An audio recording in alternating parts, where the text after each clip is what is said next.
Hey everyone, as many of you know, I'm doing a sketchbook challenge on my Facebook page. And basically what that is I'm just challenging people to draw in their sketchbook every day for 30 days, at least 20 minutes a day. If you don't have 20 minutes, that's okay. If you can try to draw in your sketchbook every single day for 30 days, you'll see an improvement in how you measure proportion, your hand-eye coordination, your line work, and things like that.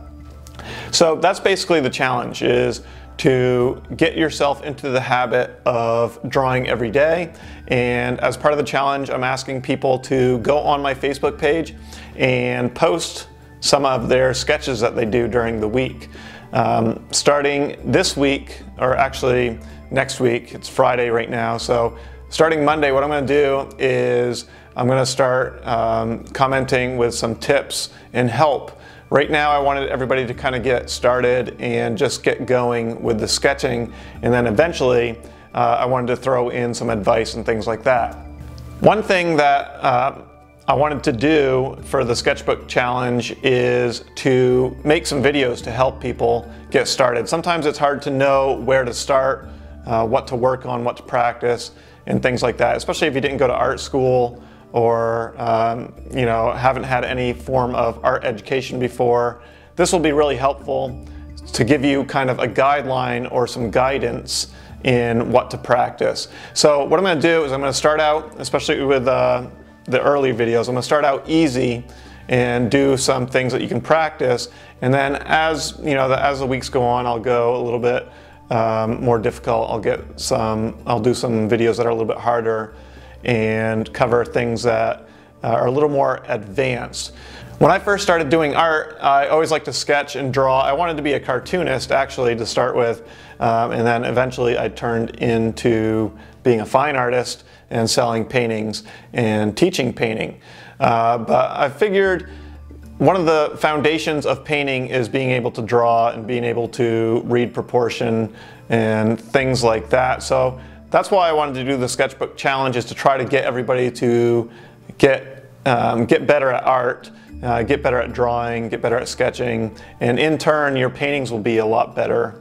At the end of the sketchbook challenge, what I'm going to do after 30 days, actually at the end of June, because some people might just be getting started now, especially with me making this video. You might not have heard about the sketchbook challenge, so people might just be starting now. So at the end of June, in about 30 days, I'm going to have a contest for everybody who's taking part, and we'll do a drawing contest, and I'll have some prizes, and it'll be a lot of fun. But my main goal for this is to give you some advice to everybody, you know, just get drawing and work on things, and everybody get better together. So I hope you take part, and to really to help me out, what you can do is you can share this with your friends, people you know that might like to draw, people that might not even draw at all but might be interested in doing it. Share it with your friends. That'll really help me out. Because I'm just doing this for free, just for fun, and that's one way that, you know, it will help me out, is to share it with your friends. So I'd really appreciate if you could do that and like the video as well. So what I'm going to do is I'm going to get started by going over some of my supplies that I use, and then we'll do a simple drill for you to practice today, and then I'll have some more videos as the weeks go on. Okay, for my sketchbook, I just have, you know, just a cheap sketchbook, Strathmore from Walmart. I think I got it from. I'm not even sure where I got it. But it's just some basic paper, and nice and white, pretty smooth, and stuff you can smudge and shade and things like that. It doesn't have a lot of texture in it. But I have this sketchbook, and then I have a gray toned sketchbook, so I can use white, but we won't use this yet. We'll use this down the road. You don't even have to use this if you don't want to, but it's just a Strathmore toned gray, and that way you can, you know, use a white colored pencil or white graphite to create highlights, but we'll get into that later. For my pencils, I have some Faber-Castell pencils that range from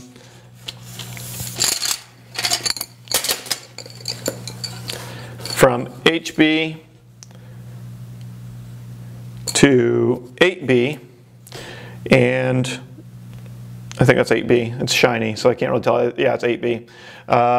So if you're not familiar with the pencils, with drawing pencils, basically the pencils are rated on the base based on the hardness of the lead.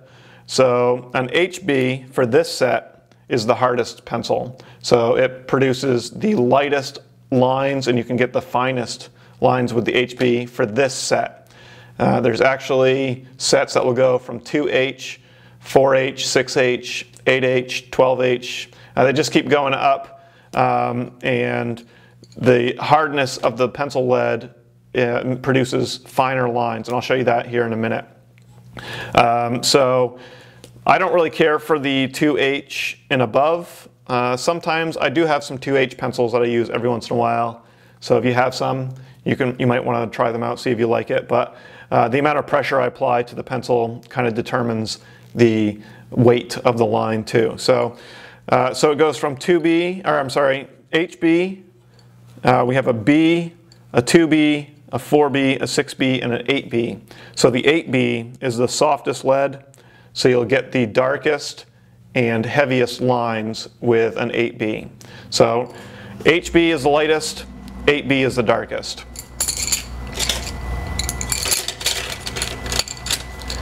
Okay, I have a kneaded eraser. It's kind of like silly putty, and that's so you can erase, you can move it around, erase. You can, if you really have like a really tiny little spot you want to erase, you can create a little point like that and erase. So these are nice because you can shape them, maneuver them. You can make it big. You can cover a lot of area if you need to, or like I said, you can create a little point and erase little tiny areas. So a kneaded eraser, that's a must. I really highly recommend getting a kneaded eraser. I will use charcoal down the road, but I'll cover that when we get to it. I sharpen my pencils with a box cutter, and the reason is you can shape the lead how you want. So you can just make it really sharp, or you can even cut the tip off, make it dull. But I prefer using a box cutter rather than a pencil sharpener, because I feel like pencil sharpeners, they just give you this uniform point all the time, and I like to be able to shape the lead if I need to. But I'll cover that if I ever do that. Most of these early lessons, I'm just going to do some basic, just regular points. Okay, so I'm going to just grab a blank sheet here, and the first thing we're going to talk about is line work. And I talked about the thickness of the lead, or the hardness of the lead I should say, not the thickness, and I'll just kind of show that now. When we're doing a drawing, line work is really important, and that's how you can indicate heaviness, shadow, light, and things like that. So an HB pencil produces thinner lines, whereas an 8B, much darker, thicker lines. So you can see the difference here between the two. With line work, what I see a lot of is a lot of people use 2B pencils. So I'll just grab a 2B. Okay, so everybody, what I see a lot is people will be doing a drawing, we'll just draw a circle here. And what you can see here is the line is really uniform.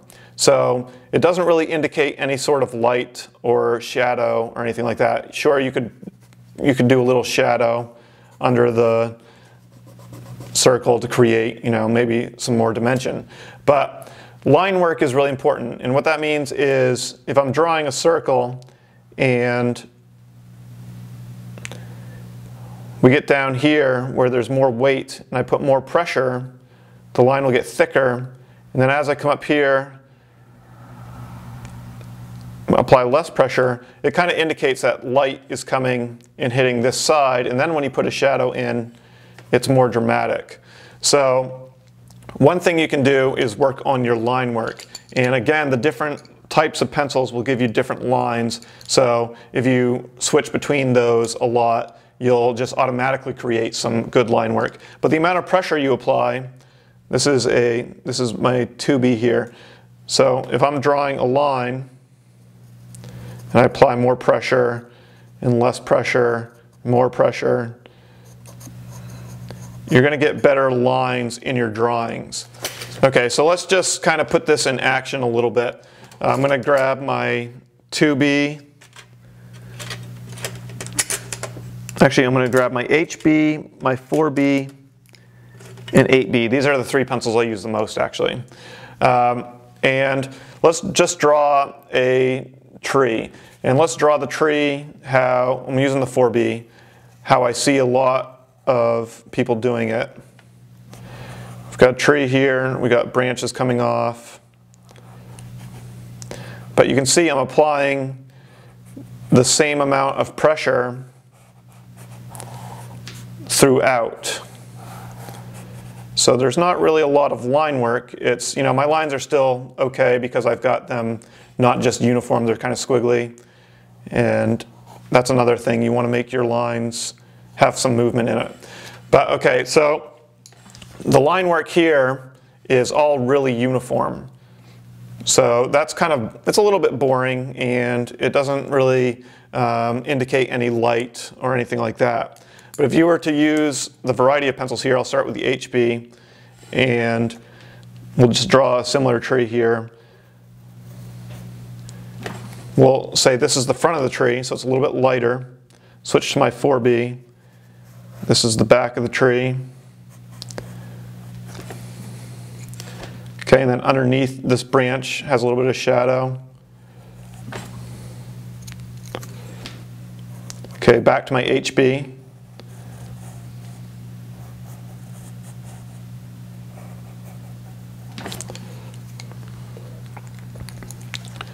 So this part of the tree has more light on it.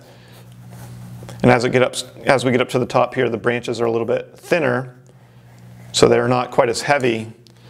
But then we can go in with the 4B again, reinforce some of the lines, indicate maybe some more shadow. And the amount of pressure you apply changes the line as well.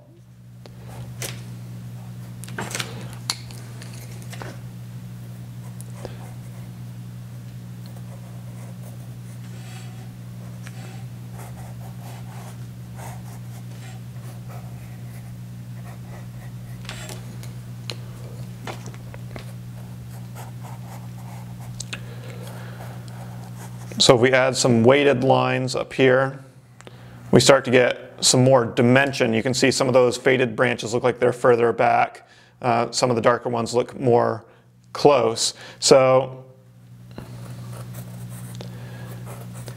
switching between pencils is really good, and then applying different amount of pressure also affects the way light looks, and it just makes your drawing look better overall. And that's one thing I see a lot is the uniform line, just all one thickness, all one tone, one shade, and really uniform.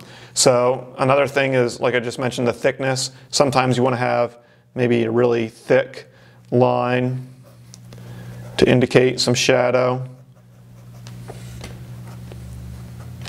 Or sometimes, see, now it looks like there's more light going across. So it's one thing you really want to focus on is your line work. So whatever you draw, whether it's eyes, ears, trees, whatever we're working on, hands, look where there's shadows and draw in thicker, darker lines. And when there's light, you have lighter lines with your harder lead pencils like HB, 2H, B, whatever you're using. So the variety of line is going to make your drawing a lot stronger than just having like a uniform line.